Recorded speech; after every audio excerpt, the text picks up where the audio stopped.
bilisummaa Oromummaan nafuma yaaduma kaawwetu mudumi jaaniin dhumu barra waan qabu waliin qabaaf waan dhabu waliin dhaba kana yaantummaa qabu hin eegina hin cabu barra egaa ashamaa Noof kalchaa jechaa hamma irraatitti fuula keessan dura dhabamu koo yookiin immoo fagaachuu kootiif waan jiru walumaan beekna waan ta'eef noof kalchaa isiniin jechaa amma immoo yuutuubii haaraa fi hojiilee haaraa kana booda dhufan irratti argattan yuutuubii haaraa isinii qabadhee dhufaa yuutuubii kana fuula feesbuukii kiyyaa peejii kiyyaatii fi karaalee hiriyoota kiyyaatiin isin qunnamanii achirratti laayik sheer sabskiraayib gochuudhaan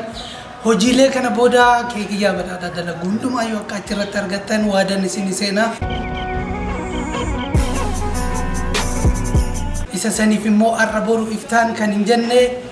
waan dhufu hunda kan achirratti waliin ilaallu ta'a jechuudhaas waan amma waliin jenne kana hundi keenya hojiirraa oolchinu galatoomaa fuula ifaadhaan wal nu argisiisu. Barra.